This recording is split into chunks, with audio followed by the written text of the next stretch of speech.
बबूसा और सोमा चैप्टर 2। तुम जो चाहे कर डालो डुमरा, परंतु मुझे मेरी ताकतों से तुम जुदा नहीं कर सकते। खुमरी पागलों की तरह गुर्रा पड़ी।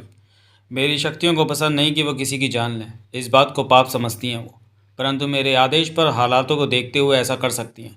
मैं तुम्हें 500 सालों के लिए श्राप देता हूँ कि तुम सदूर से दूर चली जाओ। अगर तुम मेरा श्राप स्वीकार करती हो तो मेरी शक्तियाँ तुम्हें अभी आज़ाद कर देंगी, नहीं तो इसी तरह खड़े खड़े तुम जान दे दोगी। इसके अलावा ये बात अभी भी तुम्हारे सामने है कि तुम नागात की दी ताकतों से दूर होना चाहो तो बता दो। खुम्बरी गुस्से से चीख उठी। डुमरा शांत खड़ा उसे देखता रहा। वहाँ सैकड़ों हजारों की भीड़ में खड़े सब देख रहे थे, परंतु उनके लिए उलझन की बात थी कि डुमरा या खुम्बरी की आवाज़ें वो ना सुन पा रहे थे। उन्हें नहीं पता था कि क्या हो रहा है। मैं श्राप दे चुका हूँ, डुमरा ने स्थिर आवाज़ में कहा, और तुम अच्छी तरह जानते हो कि मेरे शब्द खाली नहीं जाएंगे। 500 साल के लिए तुम्हें सदूर छोड़कर जाना होगा। श्राप स्वीकार नहीं करोगी तो इसी तरह खड़े खड़े तुम्हारी जान निकल जाएगी। तीसरी बात यह है कि नागात की शक्तियों को आज़ाद कर दो और इसी प्रकार सदूर पर शासन करती रहो। जो भी तुम्हें मंजूर हो वो करो, मुझे कोई जल्दी नहीं है। मैं तुम्हारे जवाब का इंतज़ार। मेरा जवाब तुम सुन चुके हो डुमरा, खुम्बरी पुनः चीखी।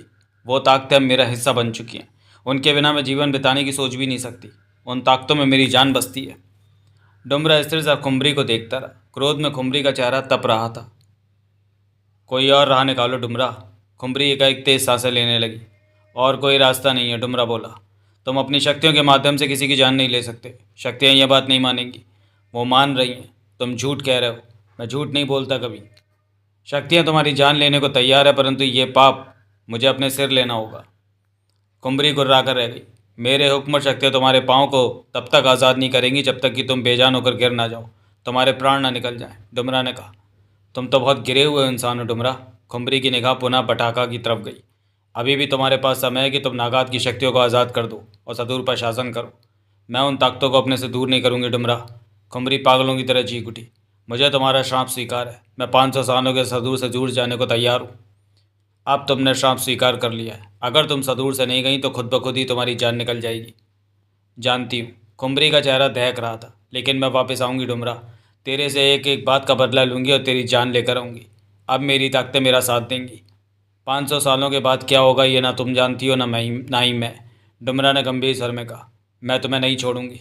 500 साल बहुत ज़्यादा होते हैं खुमरी। शायद इतनी देर वो ताकतें तुम्हारा इंतज़ार ना कर सकें और खुद ही चली जाएं। ये अच्छी बात होती अगर तुम उन ताकतों को छोड़ने का फैसला कर लेती और सदूर पर शासन चलाती। जिसे उन ताकतों का नशा हो जाए वही जानता है कि ताकतों के साथ सदूर की रानी बनने में क्या मज़ा है, खुमरी ने मौत से भरे स्वर में कहा। इस बार तो तेरी चल गई डुमरा, परंतु अगली बार मेरी होगी। डुमरा ने अपना हाथ हवा में लहराया। उसी पल खुमरी के पांव आज़ाद हो गए। ऐसा होते ही खुमरी पागलों की तरह डुमरा पर झपट पड़ी। अगले ही पल खुमरी के पैर पुनः ज़मीन से चिपक गए। ऐसा मत करना, कुछ भी मत करना अब, डुमरा ने शांत स्वर में कहा। तुम श्राप में बन चुकी हो। अब कुछ भी करने का हक खो चुकी हो। अगर तुमने फिर भी कुछ करने की कोशिश की तो तुम्हें अपने शरीर के अंगों की क्षति सहनी पड़ेगी। पुनः खुमरी के पैर आज़ाद हो गए। खुमरी ने गहरी सांसें ली और मौत की सी निगाहों से डुमरा को देखा। डुमरा पलटकर जाने लगा तो खुमरी गुर्रा उठी। मैं तुम्हें कभी नहीं भूलूंगी डुमरा। खुमरी के चेहरे पर दरिंदगी नाच रही थी। डुमरा ने शांत निगाहों से खुमरी को देखा। हो सका तो तुमसे आज के दिन का पूरा बदला लूंगी, खुमरी ने दांत किटकिटाकर कहा। डुमरा पलटकर आगे बढ़ गया। मुझे कुछ वक्त चाहिए डुमरा सदूर छोड़ने के लिए। मुझे कुछ तैयारियां करनी है। कितना वक्त? उसी तरह चलते चलते डुमरा ने पूछा। पीछे नहीं देखा। 10 दिन। मैं तुम्हें 15 दिन देता हूँ। 16वें दिन तुमने शाम का पालन नहीं किया तो तुम्हारी मृत्यु हो जाएगी। कहने के साथ ही डुमरा आगे बढ़ता भीड़ में गुम होता चला गया। खुमरी सब कुछ बताने के बाद रुकी। बबूसा की निगाह खुमरी पर टिकी थी। वह ऐसी बातें जान रहा था जिनका उसे पता नहीं था। फिर बबूसा के होठों से निकला। आगे क्या बताओ? खुमरी मुस्कुराई। निचला होठ टेढ़ा हो गया। बता ही चुकी हूँ तुम्हें कि मेरे आगे के सफ़र में क्या रहा। अब वापस सदूर पर जा रही हूँ 500 सालों बाद। डुमरा ने सोचा था जैसे 500 साल कभी पूरे ही नहीं होंगे, लेकिन वक्त कभी ठहरता नहीं। अब मैं तुम्हारी ताकतें अब भी तुम्हारे साथ है पूरी तरह। बबूसा गंभीर दिखने लगा था। जितनी मुझे ज़रूरत है उतना तो है ही, खुमरी बोली। अब मेरे सदूर पर पहुंचने पर सब ठीक हो जाएगा। बटाका दोलाम ने संभाल रखा है पूरी हिफाजत से। मैं तुम्हें धरा कहूँ या खुमरी? मैं खुमरी का रूप भरूँ? मैं धरा हूँ। खुमरी तो सदूर पर गहरी नींद में डूबी है 500 सालों से। मैं जाकर उसे जगाऊंगी।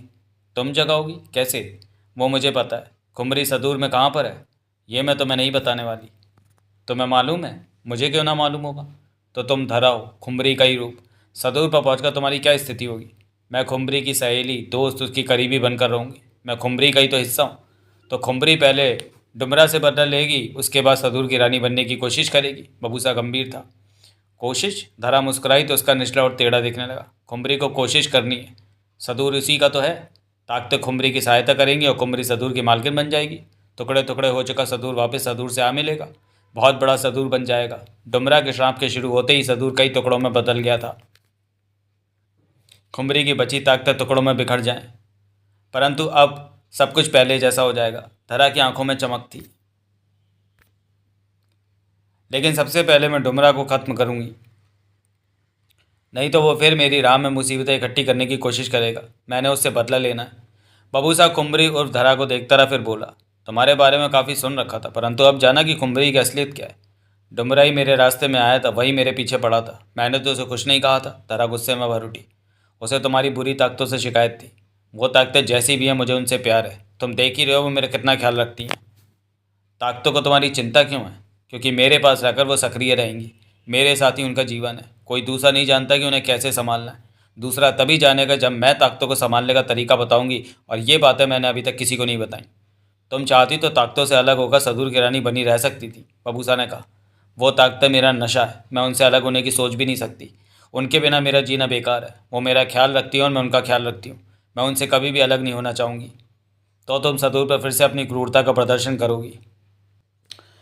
ये तो हो गई।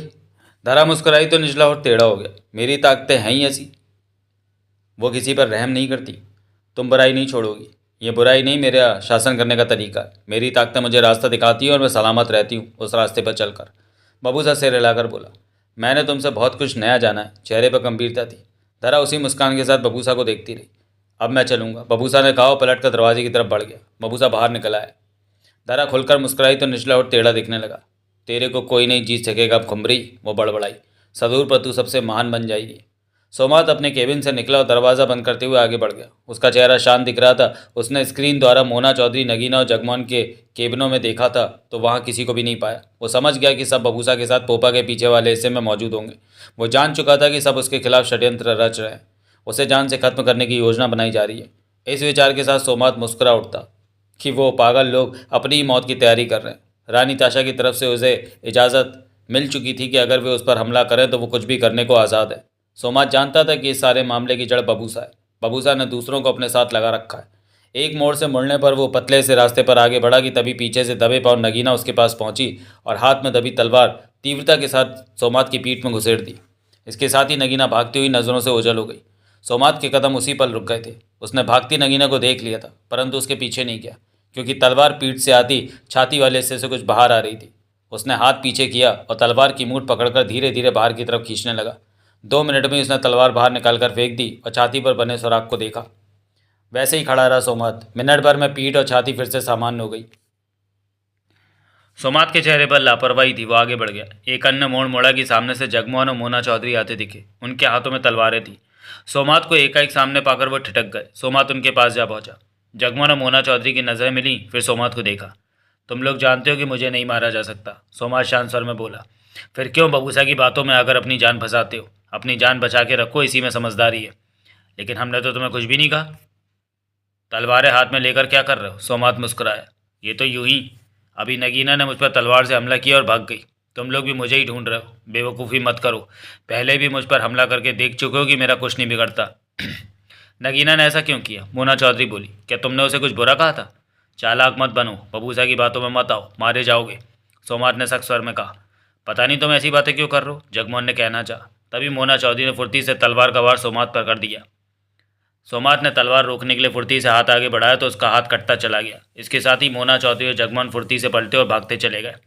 सोमात कठोर निगाहों से वहीं खड़ा उन्हें तब तक देखता रहा जब तक वो मुड़कर निगाहों से ओझल ना हो गए।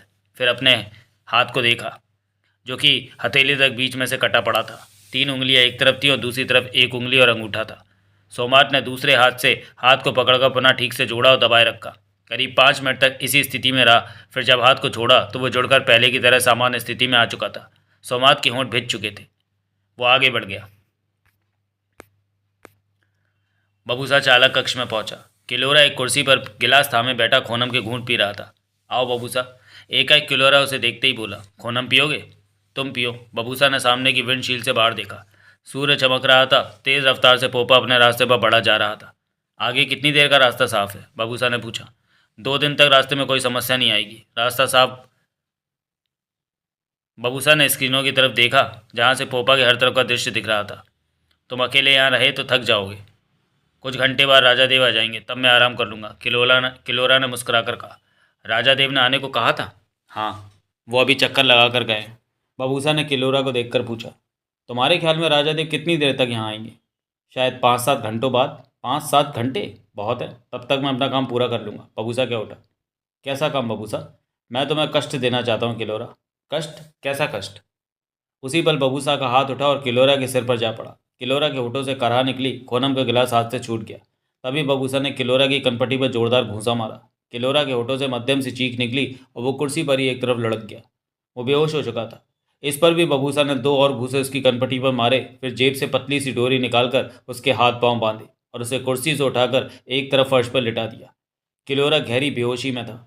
इस काम से निपटकर बबूसा कुर्सी पर बैठा और उसके हाथ सामने के डैशबोर्ड के बटनों और लीवरों पर चलने लगे। चेहरे पर गंभीरता दिख रही थी। करीब 10 मिनट बबूसा इसी तरह व्यस्त रहा। फिर एक तरफ लगे मोटर की सुई को देखा।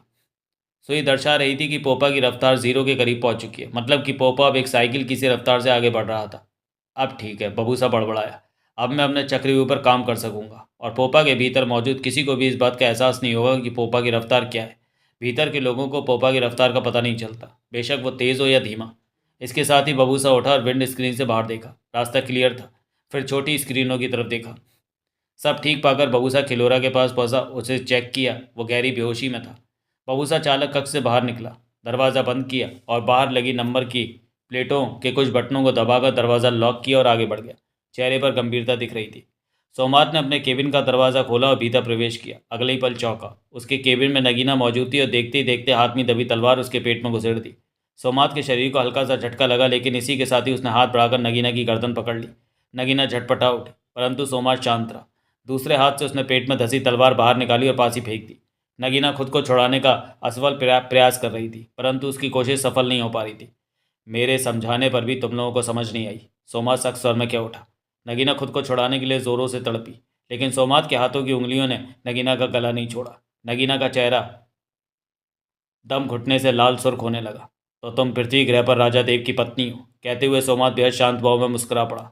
नगीना का चेहरा लाल सुर्ख हो चुका था और आंखें फटती जा रही थी। जगमोहन के हाथ में तलवार थी। वो सतर्कता से पोपा के सुनसान रास्तों पर आगे बढ़ रहा था। उसकी निगाह सोमात की तलाश कर रही थी। चेहरे पर खतरनाक भाव छाए हुए थे। तभी सामने से एक मोड़ पर मोना चौधरी प्रकट हुई। दूर से ही उनकी नज़रें मिली। जगमोहन ठिठका। मोना चौधरी पास आ पहुंची। सोमात कहाँ है? जगमोहन ने पूछा। वो कहीं भी नहीं दिख रहा, मोना चौधरी बोली। कहीं वो अपने केबिन में तो नहीं? मैं नहीं जानती, आओ उसके केबिन की तरफ चलते हैं। दोनों एक साथ आगे बढ़ गए। नगीना भाभी को देखा है? नहीं, बेला नहीं दिखी। वो भी कहीं पर सोमात के लिए घात लगाए खड़ी होगी। क्या हम ठीक कर रहे हैं? जगमन बोला। क्या मतलब? हम सोमात का कुछ नहीं बिगाड़ सकते, फिर भी उस पर वार करने की कोशिश कर रहे हैं।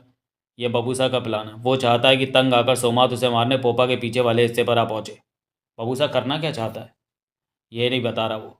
कुछ करने से पहले हमें उससे जानना चाहिए था कि उसका प्लान क्या है। जगमोहन बोला। हम अजीब व गरीब हालातों में फंसे हैं, अनजान ग्रह की तरफ बढ़ रहे हैं। हमें नहीं पता कि आगे क्या होने वाला है। सबसे बड़ी समस्या देवराज चौहान की है कि वह हमारी परवाही नहीं कर। इससे क्या फ़र्क पड़ता है? बहुत फ़र्क पड़ता है, मोना चौधरी ने कहा। जिसके लिए हम दूसरे ग्रह का सफ़र कर रहे हैं उसे हमारी कोई चिंता ही नहीं। वो एक बार भी हमारे पास नहीं आया और रानी ताशा के पहलू में मौजूद रह रहा है। हम देवराज चौहान से कोई बात भी नहीं कर पा रहे क्योंकि सोमात से हमें डर लगता है। अगर सोमात नहीं रहेगा तो हम देवराज चौहान से बात कर सकते हैं, कुछ आगे का भी सोच सकते हैं। उसे तो चुप रहो। हम सोमात के केबिन के पास आ पहुंचे, जगमोहन ने धीमे स्वर में कहा। दोनों खामोशी से आगे बढ़ते सोमात के केबिन के दरवाजे पर जा पहुंचे। दोनों की निगाह मिली। जगमोहन ने इशारे से वहीं रहने को कहा कि वो भीतर जाकर देखता है। मोना चौधरी ने सिर हिला दिया। सोमात अपने केबिन में मौजूद था। फर्श पर नगीना लुढ़की पड़ी थी। पता नहीं वो बेहोश थी या बेजान थी। उसकी टांगें एक तरफ मुड़ी हुई थी, बाहें फैली थी, आंखें बंद थी। सन्नाटा छाया हुआ था वहाँ। सोमात सामने की स्क्रीन पर जगमोहन और मोना चौधरी को देख रहा था। दोनों के हाथों में तलवारें थी। वो जानता था कि दोनों उसके केबिन की तरफ ही बढ़ रहे हैं। फिर उसने स्क्रीन पर दोनों को केबिन से बाहर रुकते देखा तो चेहरे पर कठोरता आ गई। वो दरवाजे की तरफ बढ़ गया। सावधानी से चल रहा था कि उसके कदमों की आवाज़ न उठे। दरवाजे की ओट में जा टिटका और दरवाज़ा खुलने का इंतजार करने लगा। चंद पल बीते, तभी दरवाज़ा धीरे धीरे खुला। थोड़ा और खुला और जगमोहन का सिर दिखाई दिया। वो केबिन में झांकना चाहता था, झांका भी, सामने नगीना को फर्श पर लुढ़के पड़े देखा। भाभी! जगमोहन चीखा और होश को बैठा। दरवाज़ा खोलते तेजी से भीतर लपका। अगले ही पल मोना चौधरी भी भीतर प्रवेश कराई कि भीतर नगीना के साथ क्या हुआ। उसी पल सोमात ने दरवाज़ा बंद कर दिया। दोनों भीतर आ चुके थे और दरवाज़ा बंद होते पाकर चौंक कर पलटे। जगमोहन का इतना वक्त नहीं मिल सका कि नगीना को देख पाता। सोमात बंद दरवाजे के पास खड़ा कठोर निगाहों से उन्हें देख रहा था। तुमने भाभी के साथ क्या किया? मार दिया इसे? जगमोहन चीखा। तुम दोनों अपने अंजाम की परवाह करो, सोमात ने सख्त स्वर में कहा। तभी जगमोहन और मोना चौधरी तलवारों के साथ सोमात पर झपट पड़े। बबू साहब पोपा के पीछे हिस्से में मौजूद था और चहलकदमी कर रहा था। उसके चेहरे पर सख्ती नाच रही थी। उसके अलावा वहाँ और कोई मौजूद नहीं था। काफ़ी देर से वह अकेला था। उसके चेहरे पर बेचैनी छाई हुई थी। एकाएक वो ठिठका और नीचे फैले पड़े मोटे रस्से का सिर उठाकर अपनी कमर से बांधने लगा। रस्से का दूसरा सिरा एक रॉड से मजबूती से बांध रखा था। बबूसा ने कमर पर भी मजबूती से रस्सा बांधा कि किसी भी स्थिति में खुल ना सके। इन सब बातों के दौरान उसका मस्तिष्क इसी सोच में उलझा हुआ था कि क्या उसके बिछाए चक्रव्यूह में सोमात फंसेगा या नहीं। ये उसकी आखिरी कोशिश थी सोमात को ख़त्म करने की, और उसे नहीं पता था कि उस कोशिश में वह कितना सफल हो पाएगा। लेकिन उसे अपने पर भरोसा था कि वह सफल हो जाएगा, परंतु रह रहकर उसकी सोचें डगमगा उठती थीं। तभी उसके कानों में दौड़ते कदमों की आवाज़ें पड़ी। बबूसा सतर्क हो गया। अगले ही पल सोमारा ने भीतर प्रवेश किया। वो हाँफ रही थी। बबूसा! सोमारा जल्दी से परेशान स्वर में क्या उठी। सोमात ने सबको मार दिया। सबको? बबूसा के होठों से निकला। नगीना, जगमोहन और मोना चौधरी को। नहीं, बबूसा के होठों से निकला। वो सोमारा को देखता रह गया। मैं उन पर नज़र रखी थी। उन्हें सोमात के केबिन में जाती देखा मैंने। पहले नगीना गई थी, कुछ देर बाद सोमात अपने केबिन में गया। उसके कुछ देर बाद मैंने मोना चौधरी और जगमोहन को सोमात के केबिन में जाते देखा। मैं जानती हूँ कि वो लोग सोमात का मुकाबला नहीं कर सकते। तुमने भी तो उन्हें यही कहा था कि सोमात पर वार करो और भाग जाओ। तुमने उन्हें समझा दिया था कि उनका मकसद सोमात को परेशान करना है, कि परेशान होकर वो यहाँ तुम्हारे पास चला है। उन्हें सोमात के केबिन में नहीं जाना चाहिए था। उन तीनों में से कोई भी बाहर नहीं निकला। सोमात ही बाहर निकला और वहाँ से चला गया। तब मैंने केबिन का दरवाज़ा खोलकर भीतर देखा तो उन तीनों को फर्श पर गिरा पाया। जान जा चुकी थी उनकी। बबूसा का चेहरा खतरनाक हो गया। मेरी तो हिम्मत नहीं हुई आगे जाने की, परंतु सोमात उन्हें जिंदा क्यों छोड़ने लगा? सोमारा ने कहा। ये तो बहुत बुरा हुआ। बबूसा गुर्रा उठा। राजा देव उनकी मौत को कभी भी पसंद नहीं करेंगे। मुझे बताओ मैं क्या करूं? तुमने बबूसा पर वार क्यों नहीं किया? तुमने सोमात पर वार क्यों नहीं किया? मैं? कहते कहते सोमारा ठिठक गई। कदमों की मध्यम सी आवाज़ें उनके कानों में पड़ी। वो आ गया। सोमारा के होठों से निकला। बबूसा की आंखों में उसी पल खतरनाक चमक नजर आने लगी। सोमारा पीछे हटती दीवार से जा लगी। तलवार अभी भी उसके हाथ में थी। बबूसा ने कमरे में बंधे रस्से को चेक किया। अब तुम क्या करने वाले बबूसा? सोमारा भय से भरे स्वर में क्या उठी। तभी कदमों की आवाज़ें पास से आईं और सोमात ने भीतर प्रवेश किया। सोमात को वहाँ आया पाकर बबूसा वहशी अंदाज में मुस्कुरा पड़ा। तो तुमने मुझे ढूंढ ही लिया सोमात? बबूसा बोला। मैं तुम्हें मारने आया हूँ, सोमात ने सख्त स्वर में कहा। मैंने तुम्हारा क्या बिगाड़ा है? बबूसा पोपा के बंद दरवाजे की तरफ बढ़ा। तुमने जगमोहन, नगीना और मोना चौधरी को मार दिया। उन तीनों को तुमने? दरवाजे के पास पहुंचकर बबूसा टिटका और सोमात को देखा। तीनों जिंदा हैं। हैरानी, मारा क्यों नहीं? उनकी कोई गलती नहीं है। तुमने उन्हें भड़काया है, मेरे पीछे भेजा। अब तुम मुझे नहीं मार सकते। कहने के साथ ही बबूसा ने दीवार पर लगे बटन की प्लेट में से कुछ बटन दबाए। सोमात की आंखें सिकुड़ी। तभी दरवाज़ा खुलता चला गया। बाहर से सूर्य की तेज़ रोशनी भीतर आई। मेरे पास आओ सोमारा, बबूसा बोला। सोमात समझने वाली नज़रों से सब कुछ देख रहा था। सोमारा पास पहुंची तो बबूसा ने उसके कान में कुछ कहा। सुनकर सोमारा पीछे हट गई। तुम क्या करने की सोच रहे हो? सोमात बोला। सोमात, तुम मुझे नहीं मार सकते। मैं बाहर कूद जाऊंगा। बबूसा मुस्कुरा कर कह उठा। ये बच्चे जैसी बात है। सोमात मुस्कुरा पड़ा। देख लो, मैंने रस्सा भी बांध रखा है। पोपा की रफ्तार भी बहुत कम है। मैंने कम की थी और ऐसी बातें करके तुम मुझे भटकाने की चेष्टा कर रहे हो। सोमात बबूसा की तरफ बढ़ा। तुम कब से मुझे मारने की सोच रहे हो? जानते भी हो कि मुझे नहीं मार सकते। तुम्हारा दिमाग खराब है जो तुमने मेरे खिलाफ साजिश रची। अब मैं किसी भी कीमत पर जिंदा नहीं छोड़ने वाला। सॉरी। सोमात बबूसा के पास आ पहुंचा था कि उसी पल बबूसा सोमात पर झपट पड़ा। सोमात ने फुर्ती से खुद को बचाया और बबूसा के सिर पर जोरों का घूसा मारा। बबूसा का सिर झंझना उठा और 2-3 कदम पीछे हट गया। सोमात को देखा। दोनों कई पलों तक एक दूसरे की आंखों में देखते रहे। मुझे ये समझ नहीं आया कि तुमने पोपा का दरवाज़ा क्यों खोला है, सोमात बोला। ताकि जब मुझे तुमसे जान का खतरा लगे तो मैं बाहर कूद जाऊँ। तभी तो पोपा की रफ्तार भी कम कर रखी है। बात कुछ और है, जो भी तुम समझो, मगर मैंने सच बात कही है। किलोरा कहाँ है? चालक कक्ष में बेहोश है। तुम अपनी किसी योजना पर काम कर रहे हो। योजना को तुमने चक्रव्यूह का नाम दे रखा है। मैंने तुम्हारी बातें सुनी थी। पोपा के दरवाजे को इस प्रकार खोलना अन्यथा नहीं है, इसमें तुम्हारी कोई चाल छिपी है। कहीं तुम मुझे तो पोपा से बाहर नहीं फेंकना चाहते। तुम्हारी बात पर मैं गौर करूंगा, ख्याल बुरा नहीं, पर यह दरवाज़ा मैंने अपने लिए खोला है। तुम दूसरों से मुझ पर वार कराते रहो, खुद यहाँ पर रहे, मतलब कि तुम मुझे यहाँ बुलाना चाहते थे। महापंडित ने तुम्हारा निर्माण बहुत बढ़िया किया है, इतना सब कुछ तुम कैसे सोच लेते हो? महापंडित का कमाल हो तुम। सोमारा घबराई सी एक तरफ खड़ी थी। खूंसा सोमात के चेहरे पर। तभी सोमात बबूसा की तरफ बढ़ा और हाथ बढ़ाकर बबूसा की गर्दन पकड़नी चाहिए। बबूसा ने सोमात का हाथ पकड़कर झटका और जोर का घूसा सोमात के चेहरे पर मारते पीछे हो गया। तुम अच्छी तरह जानते हो कि इन घूसों का मुझ पर कोई असर नहीं होगा। ये सब करके तुम मुझे उलझाना चाहते हो और मैं सोच रहा हूँ कि तुम आखिर क्या चाल चलने वाले हो, सोमात ने शांत स्वर में कहा। बबूसा मुस्कुराकर सोमात को देखने लगा। तुमने रस्सा क्यों बांधा हुआ है? सोमात बोला। तुमसे बचने के लिए मुझे बाहर छलांग लगानी पड़ सकती है। बाहर आकाश गंगा है, गुरुत्वाकर्षण नहीं है। मैं नहीं चाहता कि मैं बाहर ही रह जाऊं, पोपा आगे निकल जाए। तुम असल बात से मुझे भटका रहे हो। सोमात की आंखें सिकुड़ गई। बबूसा ने कुछ नहीं कहा। तुम्हें खत्म कर देना ही बेहतर होगा बबूसा, सोमात ने एकाएक निर्णायक स्वर में कहा और बबूसा की तरफ बढ़ा। पास पहुंचकर सोमात ने दोनों हाथ बढ़ाकर बबूसा को पकड़ना चाहा। बबूसा ने तुरंत सोमात के आगे बढ़ते हाथों को थामा और पीछे को बेहद तेज झटका दिया। बबूसा ने तुरंत सोमात मात्र एक कदम ही पीछे की तरफ लड़खड़ाया, संभल गया। तभी तेजी से नगीना ने भीतर प्रवेश किया और यहाँ का नज़ारा देखकर ठिठक गई। उसके बाल बिखरे हुए थे, चेहरे पर हल्की सी चोट का निशान था। वो बेहोशी से बाहर आई तो मोना चौधरी और जगमोहन को भी वहाँ बेहोश पड़े देखा। उसके बाद सीधी भागती हुई यहाँ पहुंची थी। बबूसा और सोमात को उसने टकराव की स्थिति में देखा। आखिरकार उसकी कठोर निगाह बबूसा पर टिक गई कि तभी सोमारा उसका हाथ पकड़कर एक तरफ ले गई और कान में कुछ कहा। सुनकर नगीना के माथे पर बल पड़ गए। उसने बबूसा और सोमात को देखा, अपनी जगह पर खड़ी रही। बबूसा ने मुस्कुराकर नगीना को देखा तो नगीना ने सहमति से सिर हिला दिया। तभी सोमात ने बबूसा पर छलांग लगा दी। बबूसा खुद को बचा न सका और सोमात ने दोनों बाहों के बीच बबूसा को भींच लिया। ऐसा होते ही सोमात बबूसा पर अपनी बाहों का दबाव बढ़ाने लगा। हर पल उसकी बाहें कसती जा रही थी। बबूसा ने खुद को आज़ाद कराने के लिए जोर लगाया, परंतु बेकार रहा। सोमारा, बबूसा कसमसाकर बोला, इस पर वार करो। सोमारा तुरंत तलवार थामे आगे बढ़ी। इसके सिर पर वार करना, नगीना दांत भींचकर बोली। सोमात ने गर्दन घुमाकर सोमारा को देखा। तब तक सोमारा के हाथ में दबी तलवार उठ चुकी थी। नीचे आई तो तलवार से सोमात का सिर बीच में से माथे तक कट गया। सोमारा फुर्ती से तलवार थामे पीछे हो गई। ऐसा होते ही सोमात की पकड़ ढीली हो गई। बबूसा आज़ाद होकर पीछे हटता चला गया।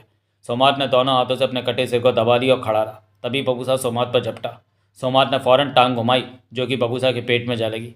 बबूसा के होठों से कराह निकली और लड़खड़ा कर वो पीछे की तरफ जा गिरा, फिर फुर्ती से खड़ा हुआ। उसी पल सोमात ने सिर से अपने दोनों हाथ हटा लिए। उसका सिर पहले की तरह सामान्य हो चुका था। अब सोमात के चेहरे पर कठोरता दिखने लगी थी। उसने पलटकर सोमारा को देखा। सोमात को अपनी तरफ देखते पाकर सोमारा का चेहरा फक पड़ गया। सोमात बबूसा को छोड़कर सोमारा की तरफ बढ़ने लगा। बबूसा, सोमारा चीखी, मुझे बचाओ, ये मुझे। मैं जा रहा हूँ सोमात, तुम मुझे नहीं मार सकते, बबूसा ने ऊंचे स्वर में कहा और पोपा के खुले दरवाजे से छलांग लगा दी। वहाँ फैला रस्सा बाहर की तरफ सरकता चला गया और आखिरकार रस्से के आखिरी सिरे पर रुक गया, जो कि पाइप से बना था। ऐसा होते पाकर सोमात के कदम ठिठक गए। चेहरे पर उलझन उभरी और पलट कर पोपा के खुले दरवाजे पर आ खड़ा हुआ और नीचे झाँका, परंतु बबूसा नीचे नहीं पीछे देखा। रस्से से बंधा वो बेहद मध्यम गति से पोपा के साथ साथ खिंचा चला आ रहा था। आकाश गंगा में गुरुत्वाकर्षण न होने के कारण बबूसा नीचे की तरफ नहीं, पोपा के आसपास डोल रहा था, परंतु बंधे रस्से की वजह से, पोपा के साथ खिंचे चले आने की वजह से अब वो पोपा के पीछे दिखने लगा था। दरवाजे पर खड़ा सोमात रस्से में जकड़े बबूसा को देख रहा था। बबूसा भी उसे देख रहा था, मुस्कुरा रहा था। अभी चंद पल ही बीते होंगे कि सोमात को वहाँ खड़े कि एकाएक नगीना अपनी जगह से दौड़ी और अगली पल उछलकर फ्लाइंग किक सोमात की पीठ पर मारी। यह ज़बरदस्त धक्का था सोमात के लिए। सोमात के पैर उखड़े और वो पोपा से बाहर गिरता चला गया। बाहर गिरते ही उसका शरीर हवा में तैरने लगा और पोपा मध्यम सी रफ्तार आगे बढ़ता चला गया। रस्से से बंधा बबूसा पोपा से बंधा पोपा के साथ खिंचा चला आ रहा था। सोमात चंद पलों में ही पीछे छूट गया था। उधर नगीना ने सोमात को किक मारते ही अपने को संभालने की चेष्टा की। पोपा का ऊपर का हिस्सा उसने थाम लिया खुद को रोकने के लिए, क्योंकि वो बहुत वेग के साथ सोमात की तरफ बढ़ी थी, परंतु लाख चेष्टा के बाद भी खुद को संभाल न सकी। यहाँ तक कि सोमारा तेजी से दौड़ी थी गिरती नगीना को थामने के लिए, परंतु उसके करीब पहुंचने के पहले ही नगीना खुले दरवाजे से बाहर गिरती चली गई। नगीना, सोमारा चीखी, परंतु अब तक नगीना बाहर खुली सीढ़ियों का एक किनारा थाम चुकी थी और पोपा के साथ साथ खींचने लगी। किसी प्रकार नगीना ने खुद को खुली सीढ़ियों पर पहुंचाया, परंतु सीढ़ी पर पकड़ बनाए रखी। वो जानती थी कि हाथ छूटने की खेल खत्म। फिर उसने सीढ़ी का रेलिंग, जो कि एक पाइप की तरह था, वो थामा और उसे पकड़कर धीरे धीरे दरवाजे की तरफ आने लगी। दरवाजे पर खड़ी सोमारा का दिल जोरों से बज रहा था। नगीना कुछ मिनटों की मेहनत के बाद दरवाजे के करीब आ पहुंची तो सोमारा ने अपना हाथ आगे बढ़ाया, जो कि नगीना ने थाम लिया। नगीना ने कोई जल्दी नहीं की भीतर आने की। उसकी जल्दबाजी सोमारा को बाहर गिरा सकती थी। फिर कुछ ही पलों में नगीना भीतर थी। तुम बच गई नगीना। मेरा दिल तो देखो डर के मारे कितना जोरों से धड़क रहा है। सोमारा क्या उठी। सोमात को पोपा से बाहर ढकेलना भी तो आसान नहीं था। नगीना पोपा के फर्श पर बैठी गहरी सांसें लेती क्या उठी। अब सोमात से हमारा पीछा छूट गया। बबूसा का चक्र भी बहुत अच्छा रहा। सोमारा मुस्कुराई। बबूसा को देखो। सोमारा ने उसी पल बाहर झाँका। बबूसा रस्से को पकड़ पकड़ कर काफ़ी करीब आ चुका था। आ जाओ बबूसा। सोमारा धड़कते दिल के साथ कह उठी। मेरी फिक्र मत करो, बबूसा खुशी से बोला। हमने सोमात से पीछा छुड़ा लिया। अगले कुछ ही मिनटों में बबूसा पोपा के भीतर आ गया। खुला दरवाज़ा बंद कर दिया। बबूसा चालक कक्ष में पहुंचा। किलोरा को होश आ चुका था, परंतु वो बंधा हुआ था। पोपा इस वक्त बेहद मध्यम रफ्तार से आगे बढ़ रहा था। किलोरा को देखकर बबूसा मुस्कुराया और उसके बंधन खोलने लगा। ये क्या हरकत की तुमने बबूसा? किलोरा नाराज़गी से क्या उठा। रानी ताशा से तुम्हारी शिकायत करनी पड़ेगी मुझे। अब सब ठीक है, ऐसा फिर नहीं होगा। तुमने मेरे साथ ऐसा क्यों किया? मुझे बेहद ज़रूरी काम करना था, उसके लिए पोपा की रफ्तार बहुत कम करनी थी। बंधन खोलता बबूसा बोला। मैं तुम्हें ऐसा करने को कहता तो तुम नहीं मानते, इसलिए तुम्हें बेहोश करना पड़ा। परंतु ऐसा क्या काम था जो कि तुम? बबूसा ने बंधन खोल दिए। अब पोपा को संभालो, उसकी रफ्तार खूब तेज़ कर दो ताकि हम जल्दी से सदूर पर पहुंच सके। बबूसा खुशी से मुस्कुरा रहा था। मुझे तुम्हारी बातें समझ नहीं आ रही कि तुम क्या कर। बातें खत्म हो चुकी हैं, तुम पोपा को संभालो। बबूसा हंस पड़ा। किलोरा उठ खड़ा हुआ, चेहरे पर उलझन थी। बबूसा चालक कक्ष से बाहर निकलता चला गया। वहां से पोपा के ऊपरी हिस्से में रानी ताशा वाले कमरे के बाहर जा पहुंचा। दरवाज़ा बंद था तो उसने बेचैनी भरे अंदाज में दरवाज़ा थपथपाया। फौरन ही दरवाज़ा खोला। सामने रानी ताशा खड़ी थी। कहो बबूसा, एक खबर है मेरे पास। मेरे लिए तो वो अच्छी है, परंतु आपके लिए शायद सुखद ना हो रानी ताशा। कहो। रानी ताशा ने गहरी निगाहों से बबूसा को देखा। राजा देव भी अगर पास में होते तो। तभी देवराज चौन उनके पास आ पहुंचा। राजा देव? बबूसा खुशी से क्या उठा। मैं जीत गया, सोमात अब नहीं रहा। देवराज चौंका, फिर मुस्कुरा पड़ा। असंभव। रानी ताशा के होठों से निकला। सोमात को खत्म नहीं किया जा सकता। महापंडित ने मुझे ऐसे ही कहा था। आप सही कहती हैं रानी ताशा। सोमात को मैं खत्म नहीं कर सका, परंतु उसे पोपा के बाहर फेंक दिया। कब? रानी ताशा के माथे पर बल पड़ गए। कुछ ही देर पहले, अभी की तो बात है, और आपको खबर देने आ गया था। रानी ताशा ने गर्दन घुमाकर देवराज चौहान को देखा। देवराज चौहान के होठों पर मुस्कान थी। सोमात ने तुम्हारा क्या बिगाड़ा था बबूसा? रानी ताशा बोली। उसने मुझे मारना चाहा था। मुझे पसंद नहीं कि कोई मुझे जीत ले। विस्तार से जानने के लिए पढ़ा बबूसा खतरे में। तुम जिद्दी हो, रानी ताशा ने गंभीर स्वर में कहा। महापंडित ने मेरे में राजा देव के गुड़ डालकर इस बार मेरा जन्म कराया था। बबूसा खुश था। फिर देवराज चौहान से कहा, इस काम में जगमान मोना चौधरी और आपकी पृथ्वी की पत्नी नगीना ने मेरी सहायता की। नगीना ने तो काफ़ी ज़्यादा सहायता की, सोमात को पोपा से बाहर फेंकने में। उसी कारण मैं सफल हो सका। देवराज चौहान मुस्कुराते हुए बबूसा को देख रहा था। सोमात मेरा प्यारा साथी था बबूसा। क्षमा करें रानी ताशा, मैं उसे अपना दुश्मन मान चुका था तब से, जब से उसने मेरा गला दबाकर मुझे मारना चाहा था। तुमने अच्छा नहीं किया। रानी ताशा के चेहरे पर गुस्सा चमका। मुझे अभी काम है, मैं चलता हूँ, बबूसा ने कहा। वो पलट कर चला गया। रानी ताशा ने पलट कर देवराज चौहान को देखते हुए कहा, देव, आपने बबूसा को सिर पर चढ़ा रखा है। खतरा उसे भी था। सोमात बबूसा को भी जान से मार सकता था। देवराज चौहान ने कहा, सोमात मेरे हक में बहुत अच्छा था, मुझे उसका बहुत सहारा था। अब तुम्हारा सहारा मैं हूँ। तब मैं तुम्हारे पास नहीं था, देवराज चौहान ने मुस्कुराकर कहा। देव, मेरे देव। रानी ताशा का सर कांपा और वो देवराज चौहान के करीब जा पहुंची। देवराज चौहान ने रानी ताशा को बाहों में समेट लिया। आप कितने अच्छे हैं देव। रानी ताशा का सर कांपा। तुम मेरे से ज़्यादा अच्छी हो, मैं तुम्हारे बिना नहीं रह सकता ताशा। देवराज चौहान ने प्यार से कहा। ओह सदूर पर अब हमारा वक्त कितना अच्छा निकलने वाला है। हम कितने किस्मत वाले हैं देव। बबूसा वहाँ से कुछ आगे हो गया था कि तभी रानी ताशा का एक आदमी सामने से आया और बोला, बबूसा, महापंडित तुमसे बात करना चाहता है। महापंडित? बबूसा की आंखें सिकुड़ी। वो संबंध बनाए हुए, जाकर उससे बात करो। बबूसा तेजी से आगे बढ़ गया। बबूसा उसी कमरे में पहुंचा। सामने स्क्रीन पर महापंडित की तस्वीर नजर आ रही थी। बबूसा ने हेडफोन जैसा यंत्र कानों पर लगाया तो स्क्रीन पर नजर आ रहे महापंडित की निगाह अपने पर टिकती देखी बबूसा ने। कहो महापंडित, बबूसा बोला। मेरी मशीनों ने मुझे अभी अभी बताया कि तुमने सोमात को कोई नुकसान पहुंचा दिया है। महापंडित की आवाज़ यंत्र से उभरी। सच में? बबूसा मुस्कुराया। पर तुमने तो सोमात को ऐसा बनाया कि उसे नुकसान नहीं पहुंचाया जा सकता। इसी कारण तो मैं हैरान हूँ कि ऐसा कैसे हो सकता है। बबूसा बराबर मुस्कुराया जा रहा था। मुझे बताओ, तुम्हारे और सोमात के बीच क्या हुआ है? इसमें कोई शक नहीं कि तुमने सोमात का बेहतरीन निर्माण किया था। उसकी ताकत, उसका दिमाग, सब कुछ शानदार था। उसका मुकाबला नहीं किया जा सकता था। परंतु मैंने किसी तरह उसे पोपा के बाहर आकाशगंगा में गिरा दिया। ओह, अब सोमात पोपा पर नहीं है। वो आकाश गंगा में भटकता रहेगा। उसे करंट कहाँ से मिलता था महापंडित? बैटरी से। वो खुद ही अपने भीतर बैटरी लगाता था। बैटरी बदलते वक्त भी उसमें करंट रहता था। मैंने उसके भीतर ऐसा सिस्टम लगाया था कि बैटरी निकाल लेने के बाद भी देर तक उसके भीतर करंट रहे। महापंडित की निगाह आवाज़ यंत्र में उभरी। तो जब तक उसकी बैटरी में करंट रहेगा तब तक वो आकाश गंगा में भटकता हाथ पांव मारता रहेगा, फिर शांत हो जाएगा। मुझे इस बात का ज़्यादा अफसोस नहीं कि मैंने तुम्हारी बेहतरीन चीज़ को बेकार कर दिया। मैंने उसे कभी भी पसंद नहीं किया। ऐसा करके सोचते हो कि तुमने सोमात से पीछा छुड़ा लिया? महापंडित स्क्रीन पर मुस्कुराता दिखा। बेशक सोमात अब वापस नहीं आ सकता। तुम सदूर पर पहुंचो, वहाँ सोमात तुम्हारे स्वागत में खड़ा मिलेगा। ये कैसे संभव हो सकता है? बबूसा के माथे पर बल दिखने लगे। मैं एक और सोमात बना चुका हूँ। क्या? ठीक पहले वाले सोमात जैसा। नए सोमात के दिमाग में मैं मशीनों द्वारा हर वो जानकारी डालने जा रहा हूँ जो पुराने सोमात के पास थी। उसके पास ये भी जानकारी होगी कि तुमने उसके साथ क्या किया। महापंडित की आवाज़ यंत्र से उभर रही थी, परंतु इस बार मैंने सोमात को कुछ लचीला बनाया कि वो इंसानों का बेहतर दोस्त बन सके, उनकी तरह फालतू बातें कर सके। मेरे ख्याल में महापंडित सोमात की अब किसी को भी ज़रूरत नहीं है, बबूसा ने कहा। मेरी मशीनों ने मुझे बताया कि सोमात की बहुत ज़रूरत पड़ेगी आने वाले वक्त में। क्यों? चंद पलों के पश्चात महापंडित की आवाज़ पुनः यंत्र से उभरी। मशीनों का कहना है कि इस बारे में बबूसा से तब तक बात ना करूं जब तक वो सदूर पर ना पहुंच जाए। अगर बात की गई तो बबूसा बातों का जवाब नहीं दे पाएगा। किसी ने उसे रोक रखा है। बबूसा समझ गया कि बातें धरा से वास्ता रखती होंगी। अगर तुमने पहले ही मेरे से सोमात के बारे में जिक्र किया होता तो मैं सोमात से तुम्हारी दोस्ती करा देता। महापंडित की आवाज़ उभरी, परंतु बबूसा का ध्यान धरा की तरफ हो चुका था। क्या तुम जानते हो कि पोपा के सदूर पर पहुँचने पर क्या होने वाला है? बबूसा बोला। मेरी मशीनों ने कई बातें बताई हैं, परंतु मैं अभी तक नहीं जान पाया कि उस लड़की की हकीकत क्या है। मैं जान चुका हूँ, बबूसा गंभीर स्वर में बोला, परंतु उसका नाम नहीं बता सकता अभी। मैं समझ रहा हूँ। महापंडित के स्वर में इस बार गंभीरता थी। बबूसा चुप रहा। राजा देव और रानी ताशा को लड़की की हकीकत के बारे में पता है? महापंडित ने पूछा। हकीकत तो क्या, वो उसके बारे में कुछ भी नहीं जानते। तुमने बताया? कोशिश की, परंतु बताने में नाकाम रहा। सोमारा अवश्य जानती है। अब शेष बातें तभी होंगी जब पोपा सदूर पर पहुंचेगा, परंतु सोमात को खो देने का मुझे अफसोस है।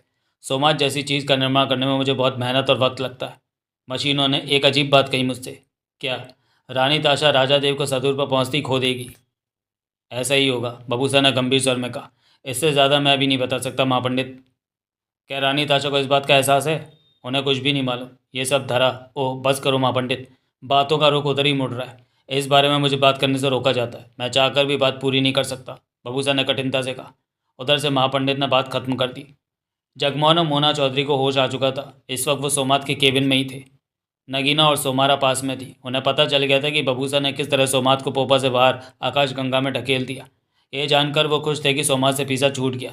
अब मोना चौधरी ने कहा, अब हमें देवराज चौहान से सीधी बात करनी चाहिए कि वो ये सब क्या कर रहा है। तुम ठीक कहती हो। अभी तक सोमात की वजह से हमें देवराज चौहान से बात करने का मौका नहीं मिला था, जगमोहन बोला। देवराज चौहान रानी ताशा के साथ खुश है और अपनी इच्छा से ताशा के साथ रह रहा है। नगीना क्या उठी।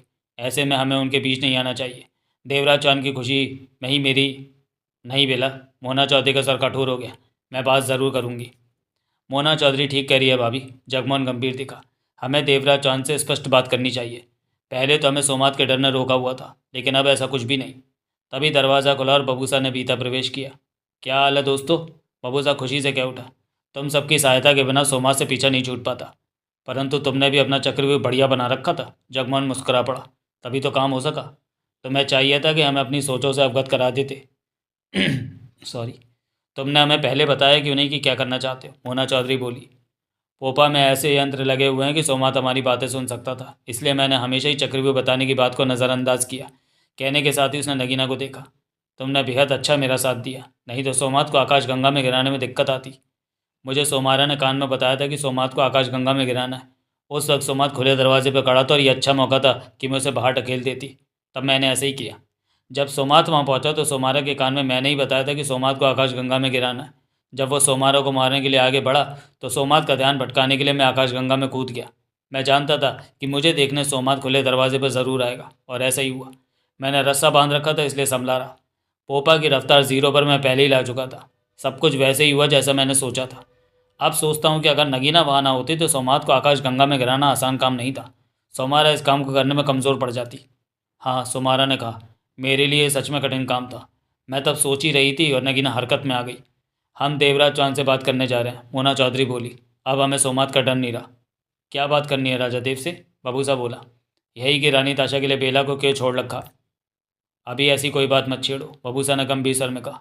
पोपा को सदूर पर पहुंचने दो, तब क्या होगा जो राजादेव फिर से नगीना के पास आ जाएंगे। रानी ताशा को छोड़कर? मोना चौधरी की आंखें सिकुड़ी। हाँ, ये बात तुम्हें देवराज चांद ने कही?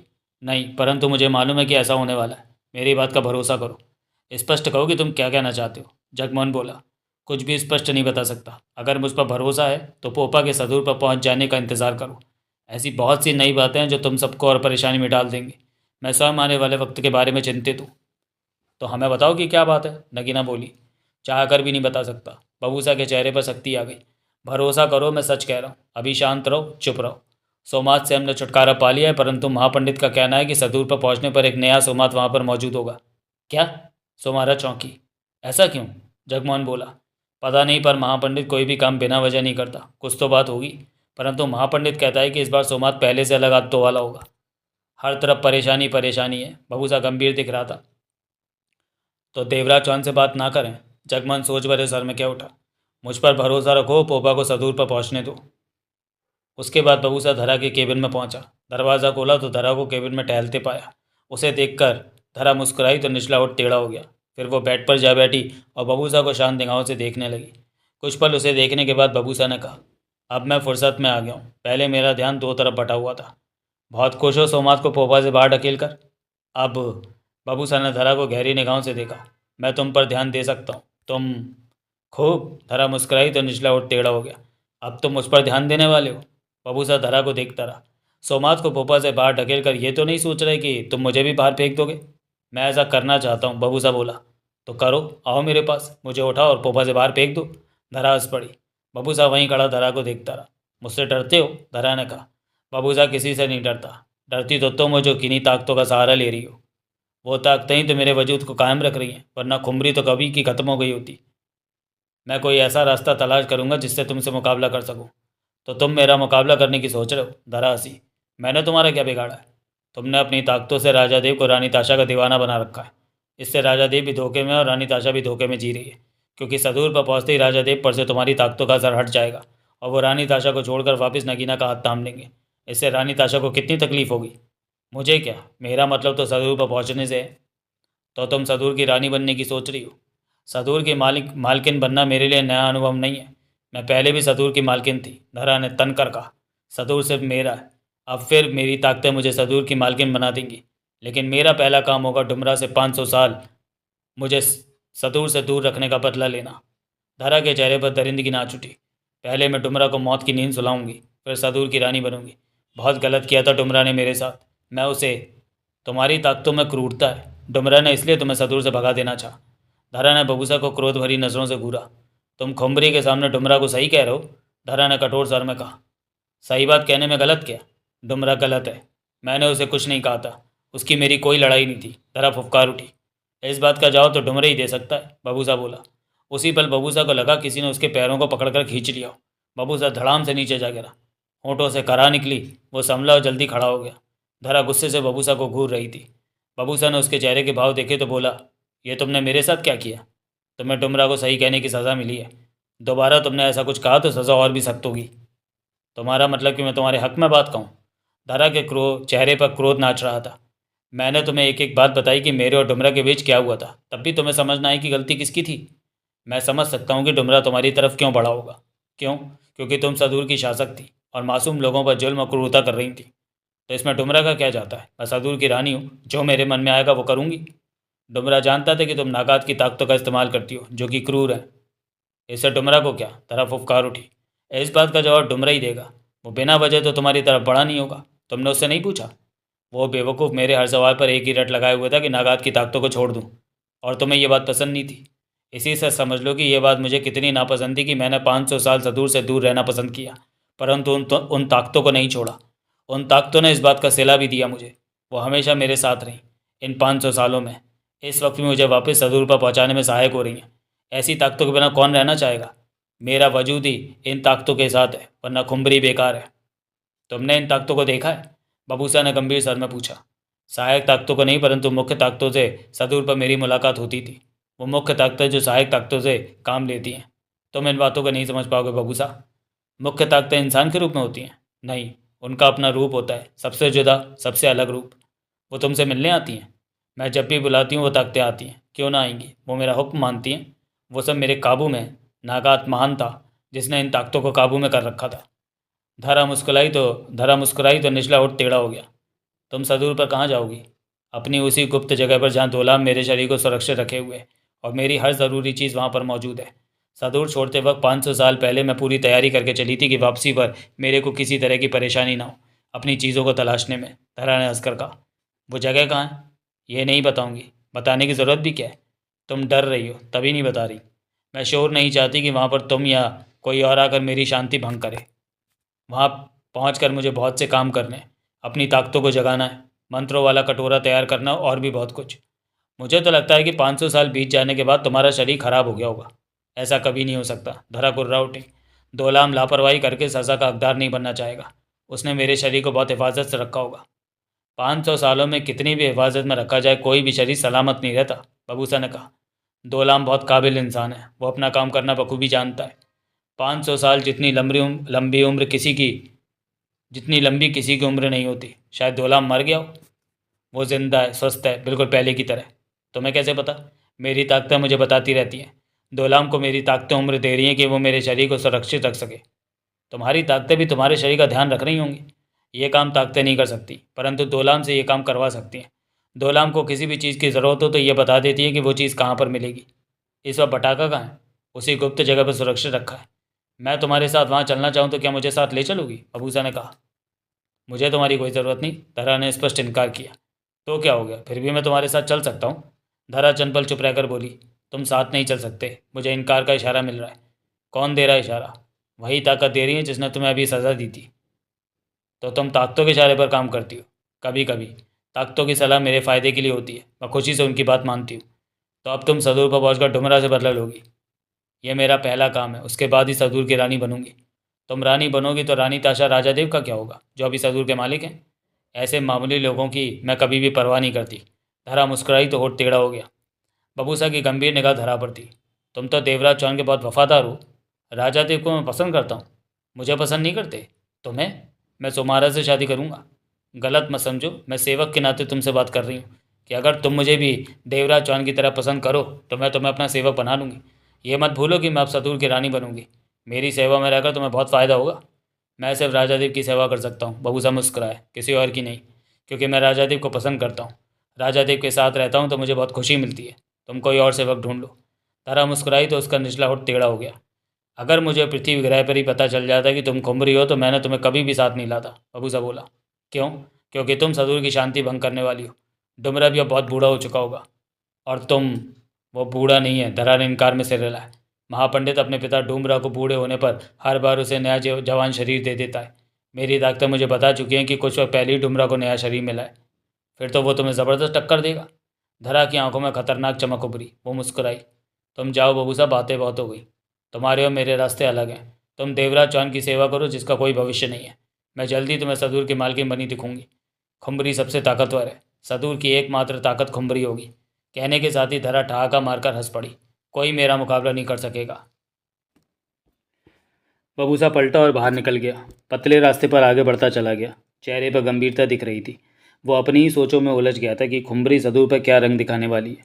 ये बात पोपा में हर कोई जान चुका था कि बबूसा ने सोमात को आकाशगंगा में फेंक दिया है। रानी ताशा का एक कर्मचारी हाथों में सामान उठाए जा रहा था कि बबूसा को देखकर ठिठक गया और पास पहुंचने पर वो कह उठा, सोमात को तुमने आकाशगंगा में कैसे फेंका? जब से मैंने सुना तभी से हैरान हूँ। जवाब में बबूसा उसे मुस्कुराकर देखता आगे बढ़ता चला गया। बबूसा चालक कक्ष में पहुंचा। वो जानना चाहता था कि पोपा कितनी रफ्तार पर है। बबूसा, किलोरा उसे देखते ही चिल्लाया, पता चला तुमने सोमात को आकाशगंगा में फेंक दिया? ऐसा कुछ नहीं है। बबूसा विंडशील्ड के बाहर पोपा की रफ्तार को नज़रों से पहचानता बोला, सोमात सदूर पर हमारा इंतज़ार करता मिलेगा। मैंने उसे महापंडित के पास पहुंचा दिया। ये कैसी अजीब बात कर रहे हो? ऐसा कैसे हो सकता है? सोमात का मुकाबला करने में बहुत परेशानी आई होगी। बहुत। जब तुमने मुझे बेहोश करके बांधा उसके बाद ही तुमने ये सब किया होगा। किलोरा उत्सुक था। ठीक समझे। बबूसा सुइयों पर निगाह मारकर बोला, अभी तुम पोपा की रफ्तार और बढ़ा सकते हो। बढ़ाते क्यों नहीं? ये रफ्तार ही काफ़ी ज़्यादा है। मैं पोपा को खतरे में नहीं डालना चाहता। किलोरा ने कहा, हमें सुरक्षित होकर यात्रा करनी चाहिए। जमरा ने मुझे यही सिखाया है कि जहाँ तक हो सके पोपा की रफ्तार कम रखो। मैं जल्दी सदूर पर पहुँचना चाहता हूँ।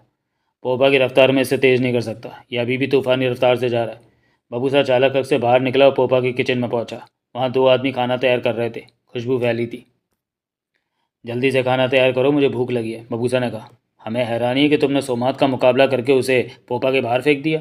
ये तुमने कैसे किया? एक ने हैरानी से पूछा। हर कोई यही पूछ रहा है, बबूसा ने कहा और वहाँ से चला गया। वापस केबिनों की कतार में पहुंचा और एक केबिन में जगमोहन और नगीना बातें करते मिले। अब मज़ा आ रहा है, बबूसा हंसकर बोला। सोमात पोपा में नहीं है। जगमोहन और नगीना मुस्कुरा पड़े। भूख लग रही है, खाने का कोई इंतज़ाम हो जाए तो ज़्यादा मज़ा आ जाएगा, जगमोहन ने कहा। खाना तैयार हो रहा है। सोमारा एक केबिन में मोना चौधरी के साथ बैठी थी। बबूसा सोमारा को बाहर बुला लाया और अकेले में धरा यानी खुमरी की बातें करने लगा। बबूसा उसे खुमरी के इरादों से अवगत करा रहा था। दोनों चिंतित थे। क्या हम धरा को पोपा के बाहर नहीं फेंक सकते? सोमारा क्या उठी। पोपा में खुमरी की ताकतें सक्रिय हैं, हम कुछ करना चाहेंगे भी तो वो ताकतें हमें कुछ नहीं करने देंगी। मैं जरा सी डुमरा की साइड क्या ले ली, खुमरी की ताकतों ने उसी पर मुझे धड़ाम से नीचे गिरा दिया। खुमरी सच में खतरनाक है, उससे जितना दूर रहा जाए उतना ही अच्छा है। लेकिन एक अच्छी खबर है। क्या? महापंडित ने अपने पिता डुमरा को कुछ वक्त पहले ही नया शरीर दिया है। मतलब कि डुमरा स्वस्थ है और खुमरी का अच्छी तरह मुकाबला कर सकता है, बबूसा ने बताया। तुम्हें कैसे पता ये बात? खुमरी ने बताया। क्या पता महापंडित को खुमरी के बारे में मशीनों ने बता दिया हो, तभी उसने अपने पिता डुमरा को नया शरीर। मेरे ख्याल में महापंडित खुमरी के बारे में नहीं जानता। जानता होता तो मुझे बता देता। अब हमारा बाकी का सफ़र आराम से कटेगा, क्योंकि जो भी होना है वो सदूर पर होगा। आने वाले वक्त का इंतज़ार रहेगा मुझे। तो भूल गया बबूसा, सदूर पर पहुंचकर सबसे पहला काम तुझे क्या करना है? सोमारा ने बबूसा की बाँह पकड़ ली। क्या? मेरे से शादी करनी है तूने? ओह सच में, मैं भूल ही गया था, बबूसा मुस्कुराया। ये तो सबसे ज़रूरी काम है हमारे लिए। सदूर ग्रह तक पहुंचने तक जिक्र के काबिल खास बात नहीं हुई। देवराज चौहान रानी ताशा के साथ ही रहता और किलोरा को आराम देने के लिए चालक कक्ष में चला जाता। देवराज चौहान जब तक पोपा संभालता तब तक किलोरा नींद ले लेता। इस दौरान बबूसा चालक कक्ष में आ जाता और देवराज चौहान से बातें करता रहता। नगीना, मोना चौधरी और जगमन अपने केबिनों वाले हिस्से में ही रहे। देवराज चौहान से उनकी कोई मुलाकात नहीं हुई। रानी ताशा खुश थी कि राजा देव को लेकर वापस सदूर पर जा रही है। धरा अपने केबिन में ही रही। फिर वो वक्त भी आ गया जब पोपा सदूर पर जा पहुंचा था। हम सदूर पर पहुंच गए देव। रानी ताशा का सर खुशी से काँप रहा था। अब हम इकट्ठे सदूर पर जीवन बिताएंगे। हाँ ताशा, सदूर को फिर से देखने का मेरा कितना मन है। मैं तुम्हारे साथ फिर से सदूर पर रहूँगा, कितना अच्छा लगेगा। अब तो मैं आपसे और भी ज़्यादा प्यार करूँगी। रानी ताशा की नीली आंखों में आंसू चमक उठे। देवराज चौहान ने हथेली से उसकी आंखें साफ करते कहा, मैं तुम्हारी आंखों में आंसू नहीं देख सकता। आप कितने अच्छे हैं देव। रानी ताशा का सर थरथरा उठा। सदूर से भी ज़्यादा अच्छे। आप सदूर को देखकर हैरान न जाएंगे। बहुत बदल गया है सदूर, कुछ भी पहले जैसा नहीं रहा। आप सदूर को पहचान ही नहीं पाएंगे। सदूर कितना भी बदल जाए पर हम नहीं बदलेंगे ताशा, हम एक दूसरे के बने रहेंगे। देवराज चौहान ने प्यार से कहा। हाँ देव, हम कभी नहीं बदलेंगे। तभी दरवाज़ा थपथपाया गया। देवराज चौहान ने आगे बढ़कर दरवाज़ा खोला तो बबूसा सामने खड़ा था। राजा देव, बबूसा उत्साह भरे स्वर में कहता। हम सदूर पर आ पहुँचे। पोपा सदूर की ज़मीन पर उतरने वाला है। फिर तो मुझे किलोरा के पास चालक कक्ष में जाना चाहिए, देवराज चौहान बोला। मैं भी आपके साथ चलूंगी देव, रानी ताशा पास आते बोली। देवराज चौहान और रानी ताशा अपने कमरे से निकलकर आगे बढ़ते चले गए। बबूसा वहीं खड़ा उन्हें जाता देखता रहा, फिर पलटकर उल्टी दिशा में चल पड़ा और कुछ रास्तों को पार करता धरा के केबिन पर पहुंचा और दरवाजे को खोला। सामने ही धरा मौजूद थी। वो बेड पर आंखें बंद किए लेटी थी। आहट पाकर भी उसने आंख नहीं खोली। बबूसा भीतर प्रवेश कराया। हाँ बबूसा, धरा उसी तरह आंख बंद किए बैठ कह उठी। तुम्हें कैसे पता कि मैं हूँ? बबूसा गंभीर स्वर में बोला। मेरी ताकतों ने मुझे बता दिया था। पोपा सदूर पर उतरने जा रहा है। जानती हूँ, मेरा सदूर आ गया। 500 बरस भी अभी अभी पूरे हुए हैं। धरा ने आंखें नहीं खोली थी। अभी अभी पूरे हुए? हाँ, कुछ पल पहले ही। अगर 500 बरस पूरे होने से पहले ही पोपा सदूर पर उतर जाता तो क्या फ़र्क पड़ता? मेरी जान चली जाती। मैंने श्राप को स्वीकार कर लिया था, तो मुझे श्राप के मुताबिक ही चलना पड़ रहा था। 500 बरस पूरे होने के बाद ही मैं सदूर पर पहुँच सकती हूँ। पहले पहुंची तो मेरी जान गई। उसी मुद्रा में धरा ने कहा। डुमरा ने श्राप में बहुत सख्त बातों का इस्तेमाल किया था। उसका इरादा था कि मैं जिंदा ही ना रहूं, परंतु मैंने श्राप को स्वीकार करके बहुत समझदारी दिखाई थी।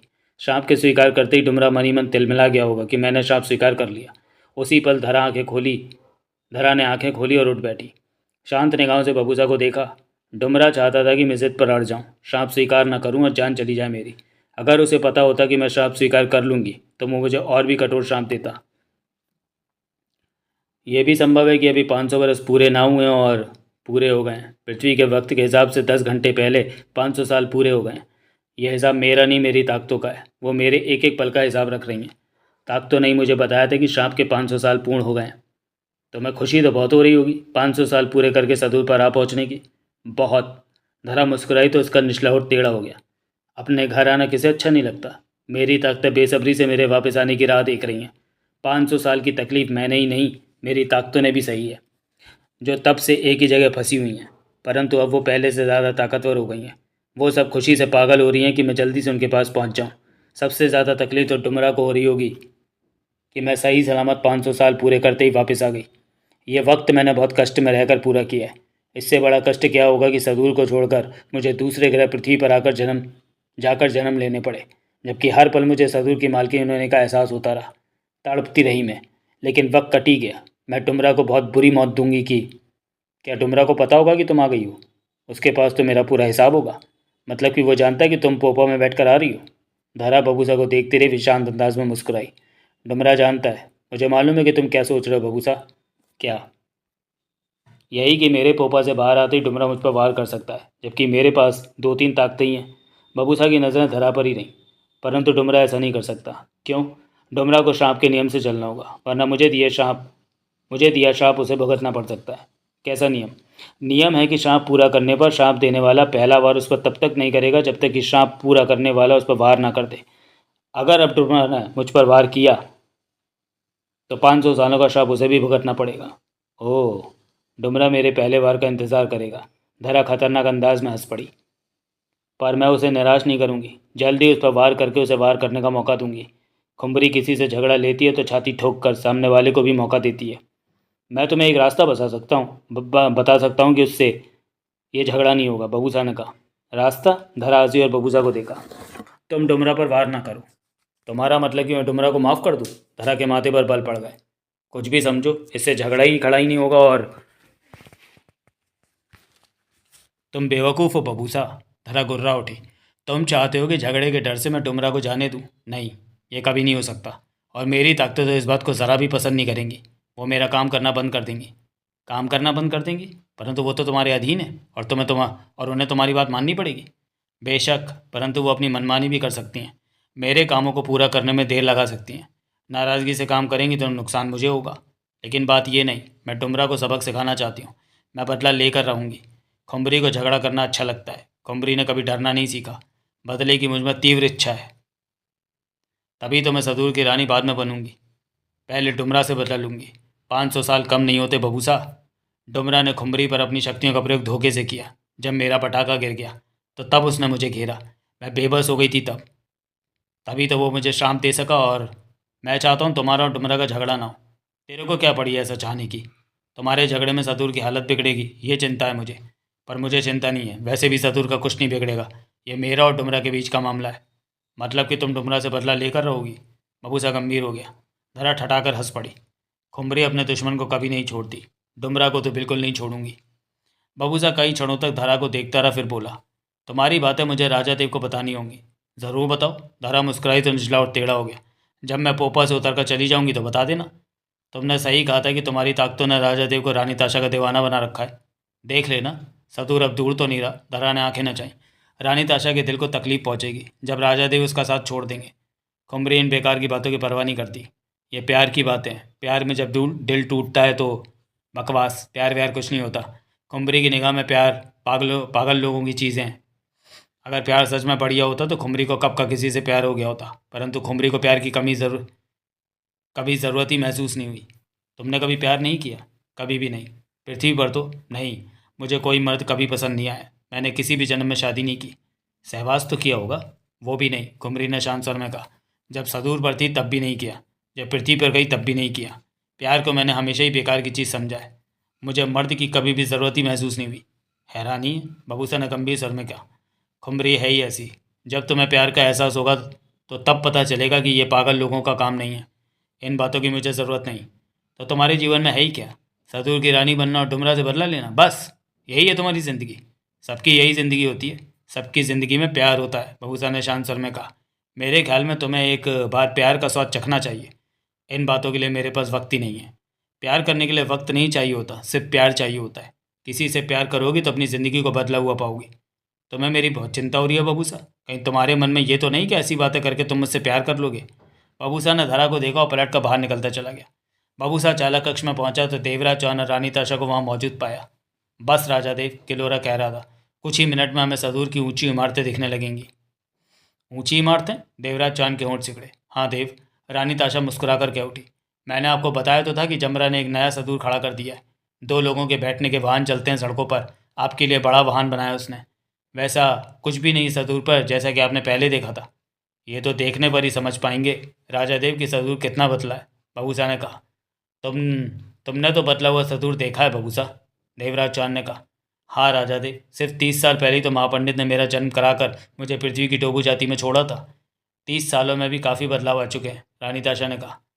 कुछ ही देर बाद किलोरा ने पोपा की रफ्तार कम कर दी। इस वक्त पोपा एक चपटे ग्रह के ऊपर पहुंच चुका था। नीचे सब कुछ छोटा छोटा नजर आ रहा था। किलोरा पोपा को नीचे की तरफ लेता चला गया। कुछ ही पलों में सदूर का हाल स्पष्ट दिखने लगा। ऊंची ऊंची इमारतों का जाल नजर आ रहा था। सड़कें लकीरों की तरह जाल जैसा दृश्य बना रही थी। पहाड़, पेड़, बहुत कुछ नजर आ रहा था। देवराज चौहान चमक भरी निगाहें पोपा के विंडशील्ड के पार सदूर को देख रहा था। हम पहुंच गए देव, रानी ताशा खुशी भरे स्वर में कह उठी। देवराज चौहान ने मुस्कुराकर रानी ताशा को देखा, जबकि बबूसा गंभीर निगाहों से दोनों को देख रहा था। हम कुछ ही देर में ज़मीन पर होंगे, किलोरा ने कहा। रानी ताशा ने पलटकर बबूसा से कहा, सबसे कहो अपने आप को बेल्टों से बांध लें, ज़मीन पर उतरते समय झटका लग सकता है। बबूसा उसी पल वहाँ से चला गया। देव, रानी ताशा बोली, मैं भी अपने को बेल्ट में बांधने जा रही हूँ। आप यहीं कुर्सी पर बेल्ट लगा लें, रानी ताशा कहकर चली गई। तीव्र झटके के साथ पोपा ज़मीन पर उतर चुका था। कुछ पलों बाद उसके इंजन की मध्यम सी आवाज़ भी बंद हो गई। जहाँ पर पोपा उतरा था वो जगह खुले मैदान की तरह थी, परंतु इस वक्त मैदान के आसपास बहुत संख्या में लोग इकट्ठे हुए दिख रहे थे। उनके पास जानकारी थी कि पोपा पृथ्वी ग्रह से राजा देव को लेकर वापस लौट रहा है। मैदान के पास सैनिकों का जमघट लगा हुआ था। उसमें सेनापति मोमात भी था। सबकी निगाहें विशाल पोपा पर टिक चुकी थी, जो कि आकाश गंगा का लंबा सफ़र तय करके लौटा था। हर कोई राजा देव को देखने के लिए बेताब था। उसी भीड़ में एक 25 बरस का युवक खड़ा दिख रहा था। उसने साधारण पैंट कमीज पहन रखी थी। काले बाल पीछे को जा रहे थे। रंग सांवला, परंतु चेहरा आकर्षक था। कोई भी उसकी हकीकत नहीं जानता था। वो डुमरा था, पवित्र शक्तियों का मालिक। कुछ वक्त पहले महापंडित ने अपने पिता डुमरा को नया शरीर बनाकर दिया, तो पवित्र शक्तियों का सहारा लेकर डुमरा ने बूढ़े शरीर का त्याग किया और नए जवान शरीर में आ गया था। वही डुमरा भीड़ का साधारण सा हिस्सा बना लोगों के साथ खड़ा था कि तभी पोपा का दरवाज़ा खुला और सीढ़ियाँ खुलती हुई नीचे ज़मीन से आ लगी। अगले ही पल खुले दरवाजे पर देवराज चौहान और रानी ताशा दिखे। दोनों ने एक दूसरे का हाथ थाम रखा था और उनकी नज़रें वहाँ के नज़ारे पर फिर रही थीं। पहले सदूर ऐसा नहीं था, देवराज चौहान के होंठों से निकला।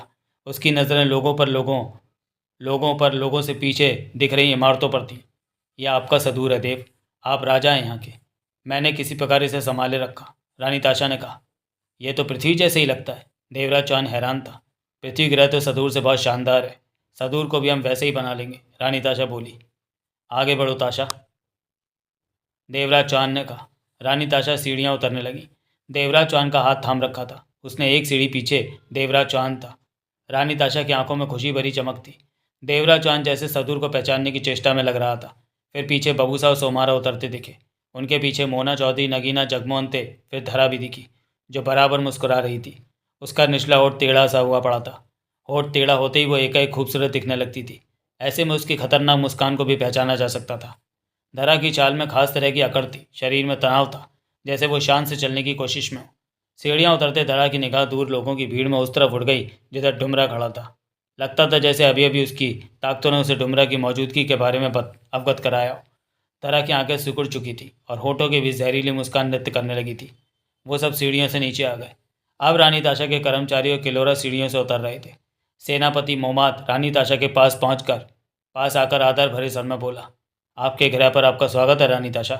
मैं राजा देव से मिलना चाहता हूँ। ये राजा देव हैं और देव ये सेनापति मोमात है। इधर बबूसा की निगाह धरा पर थी। वो गंभीर था। धरा भीड़ के उस हिस्से की तरफ बढ़ रही थी जिधर डुमरा मौजूद था। बबूसा धरा के पीछे जाना चाहता था, परंतु राजा देव के पास रहना भी ज़रूरी था। धरा ने कहा था कि उसके वहाँ से जाते ही राजा देव के सिर पर से उसकी ताकतें हट जाएंगी और वह रानी ताशा को छोड़कर नगीना का हाथ थाम लेगा। ऐसे में कई परेशानियां उठ जानी थी। वह राजा देव को अकेला नहीं छोड़ सकता था। तभी बबूसा के मस्तिष्क को झटका लगा। वो हैरानी से सामने देखने लगा। वो सोमात ही था जो इधर चला आ रहा था। उसके चेहरे पर मुस्कान छाई हुई थी। वो सोमात है, मोना चौधरी के होंठों से निकला। सोमात? और यहाँ? नगीना के होठों से अजीब सा स्वर निकला। मैंने कहा तो था कि सोमाद से यहाँ मुलाकात होगी। बबूसा क्या उठा। वो तुमसे बदला लेगा बबूसा, सोमारा व्याकुल स्वर में बोली। बबूसा के होठों में कसाव आ गया। भाभी तुम सतर्क रहना, जगमोहन बोला। वो तुम्हें भूला नहीं होगा। पर सोमाद को तो हमने आकाशगंगा में फेंक दिया था, नगीना ने कहा।